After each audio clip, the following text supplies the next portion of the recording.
YouTube. In today's video, I'm going to help you guys get the best video image possible out of your Samsung Galaxy S23 Ultra camera. I'm using Pro Video mode right now on the front-facing camera, and this is the quality I'm able to get.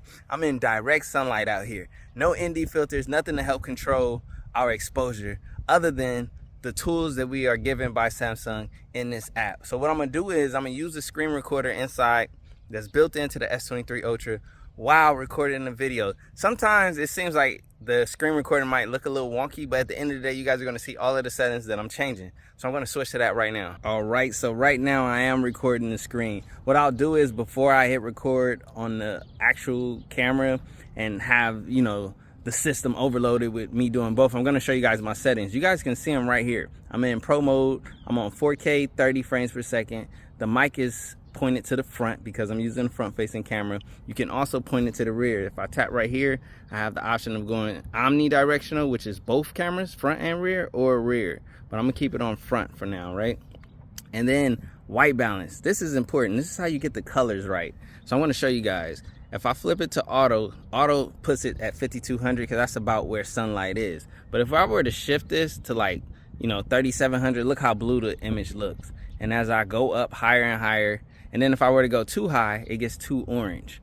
So that's what white balance helps. Basically what you're doing is you're adjusting the Kelvins to be proper to your settings. So 5200 in this setting is ideal. That's why we're going to leave it there. Now my focus, I have it on multi-point. You can have it on manual focus or center focus, where it just focuses on what's in the center. But I like multi because it's just a lot more focus points for it to grab onto.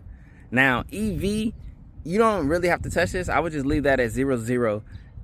This is where you would choose for it to intentionally overexpose or underexpose, and basically over brighten or under brighten. So just think of exposure in the terms of how bright things are. Now ISO, this is very important because the lower your ISO, the lower the noise, the lower the fuzz and things like that. So by me keeping the ISO as low as possible, I'm reducing any type of distortion.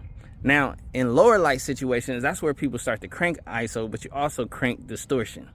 Distortion is like fuzz and just not what you want. So the lowest ISO that you can always keep this camera at, the better, on any camera, the better the image. So think about that. That's why I'm at the 50 right now. Now, shutter speed is the only thing I allow for this camera to do auto. And as you guys can see, it's 1/1500. And that's just to keep it from allowing too much light in. But in general, if you're shooting 4K 30 frames per second, the typical rule for video would be a shutter speed of 1/60.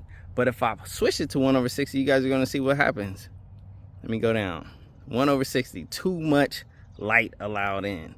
That's why we have shutter speed on auto. So hopefully that introduction as to these different sections and how they work helps you out, but I want to teach you how to make it easy for you. Okay, so another thing I want to point out is when you're using a front-facing camera for Pro Video, it's a lot easier, or Pro Photo, because you can see all of the settings that you're doing and you can see your framing, you can see yourself, whatever you're filming. So that's a lot easier to work with this. But it's not the best camera. The best camera would be on the rear. So if I switched it, you guys can see getting shots of like the grass, or if we were to look at this camera right here, you guys can see my white balance is not correct. The white balance should be at about 5200 at this point, right? Now, if I were to switch it to auto, see it switches to 5100. And then I just turn auto off. Typically, that's what I'll do. Basically locks that white balance in. So anything that I shoot in this scene or in this setup is going to have that white balance. And if you guys can see on the screen, all of those squares, that's from the multi-focusing. So it's showing you all of the different places that it's focusing. Now, if I were to switch it to center, it's just only going to focus on what's in the center. But I like the multi-point because that's more like a DSLR camera. Again, same settings. I got the ISO as low as I can. And you guys see that the shutter speed is cranked. So basically, before I get ready to shoot with the rear camera, even if I was about to shoot myself, I would aim it in the direction of where I'm going to be standing so I can get the lighting conditions. I'll lock the white balance. I'll lock the ISO as low as I can go, and then I will flip it on to me. So as you guys can see right now, I have the rear camera on me, and it should have a decent white balance. I should be getting good skin tones. And literally, this is the key to getting the best out of your Samsung S23 Ultra cameras, S22, whatever. If I envy the pro mode on this camera not being on every camera as a standard. So W to Samsung for that. So now what I want to do is switch to pro photo, show you guys the exact same principles and show you that it works there as well. Okay, so now we're in pro photo mode right here. And as you guys can see on this one, the focus is on center. So I'm gonna switch that to multi because I like that. Now the white balance is at 5,000, which is close, but what we're gonna do is switch it to auto. Switch it to auto. Oh, at auto it's at 5,000 right now. So I'll leave it there then. And my ISO is on auto, but it's cranked all the way. It's weird that on auto, the ISO can go down to 25, but if you go to manual, it only can lock at 50, but I'm still gonna lock it at 50 because that's what I would like. Now, with these settings right here, I should get beautiful skin tones and a well-balanced photo. So there's also a raw mode, or like a raw app that you can download. I think it's called Expert Raw, and you're gonna use these exact same principles and get the exact same, technically better results, because raw photos can be edited in post. Like you can get the best colors and the best just everything if you go raw. Now I think in the settings, if I go to settings right now, I should be able to, let's see, advanced picture options, pro mode picture format is raw format. So that means that right now I'm getting raw photos. So let me take one more raw photo real quick. Oh, the handout just did the automatic thing. That's another dope thing I love on the Samsung ecosystem. If I hold my hand out like this, there you go. Wow, it just took that auto photo. So these photos should look great. Actually, let me review them right here since we got the natural thing. And we're in direct sunlight. I got the screen brightness cranked so that I can see. And these photos are looking great according to the screen. The only thing missing out of this pro mode for Samsung is me being able to change my f-stop, because like the lower the f-stop number, like I just said, this lens is at a f2.2. If it was at a f1.8, it would allow more light in, which basically translates to if you're in a lower lit situation, you can still get more light in that lens before you need to introduce artificial, which is ISO, lighting. Samsung would just give us control over the aperture, the f-stop. Then this pro mode will be absolutely 100,000% pro. But I love what we get out of it thus far. As you guys can see, the results are there. And what I should do too, I should show you guys in comparison what this can do to this. So give me a second, I'm gonna set that up really quick. All right, so real quick, I'm gonna get this camera set up to the right settings for this outside climate, and then we're gonna put them up neck and neck. Cinema camera versus the front facing. This is just the selfie cam. It's not the, best cam, which would be the rear cam. I'll do the rear camera as well with the S23 Ultra, but I wanted you to see the difference. Hold on, let me get the framing kind of similar, so that way I'm in the center on both. Here you go, you get to see a professional color graded image, because this is being shot flat on S-Log, versus the image that you're getting out of S23 Ultra, which is going to be probably sharper and all that, because when I go for the cinema look, I'm not looking for the super edgy sharp, although Sony footage can be sharp. So we'll see when I get in post, I won't know.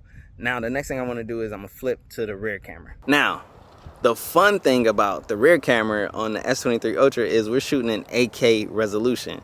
This camera, which is an actual camera, can't even shoot in 8K. It's taking 6K video and it's downsampling it all the way down to 4K. So I'm only getting 4K recording out of this, even though it has a 6K image sensor. And which is kind of essentially what I spoke about, when if I could shoot in higher resolution and then bring it into a lower resolution, I'm all for that, because I'm gonna get higher quality and sharper image. So this 8K video versus 4K, which is technically 6K downsampled to 4K, but at the end of the day, you guys get to see a difference of, picture and stuff. Now the part that sucks though is I can't really shoot wide open. This lens on the main camera can actually do a f1.4, but I don't have an ND filter to shoot that. So I'm at f9, which means everything's in focus, a lot more behind me than probably what's on the Samsung. So okay, so right here I'm trying to show you guys the difference between regular video mode and then when I switch it to pro video mode.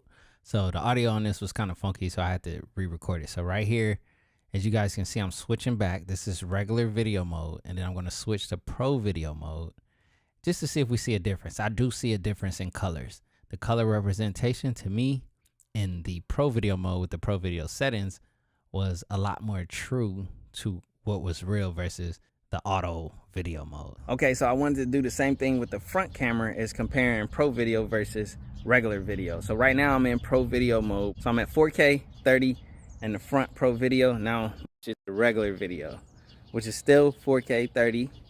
And these are the settings. Now let me go back. Boom. Pro video right here. This is what the pro video image is looking like. Hopefully the screen recorder is giving me full resolution. And then if I switch to video, boom, this is video. So what I want to do now is I'm gonna stop the pro recording. I'm gonna do an actual recording of the actual footage so we can see how Samsung actually prints it. All right, so this is front facing 4K 30 in auto mode. No settings changed.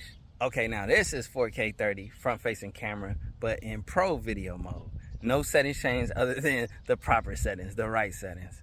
All right, this is rear video of me, my kicks, you know what I'm saying? I'm gonna do a pro video next. And this is pro video mode.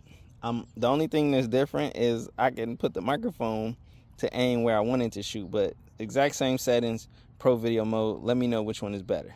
Now, I won't lie, I could have got super crazy technical and deep and broke down exposures and shutter speeds and what they are, but I wanted to keep this simple. Listen, this is what affects what, and this is where or how you set it as quick as possible to get your shot to look as good as you want it to look, which is like this. So that's how I wanted this video to be. I didn't want it to be overly technical. I want it to be for all levels. And those people who know the overly technical stuff, well, carry on and do. But for those who want to learn more and in even more technical sense, you can always search YouTube. YouTube University is super powerful, and I might possibly make a video actually breaking down what each one of those are, so getting into the technicalities of it. But it would be more of like a, you know, camera video slash, I guess, smartphone, whatever. Anyways, nevertheless, like, do your research. You can always learn more. Always be willing to learn too. Some of y'all people in the tech space, I think y'all know everything. And then also you think just because someone didn't say anything that they don't know more than what they said. Again, I create content for everybody. I want this to be even kill across the board. I want beginning users to be able to grasp this, as well as intermediate and maybe even advanced, you know? Maybe you don't know as much as you think you know. My name is CJ. This is CJ Knows Tech, baby. And I do know tech, player.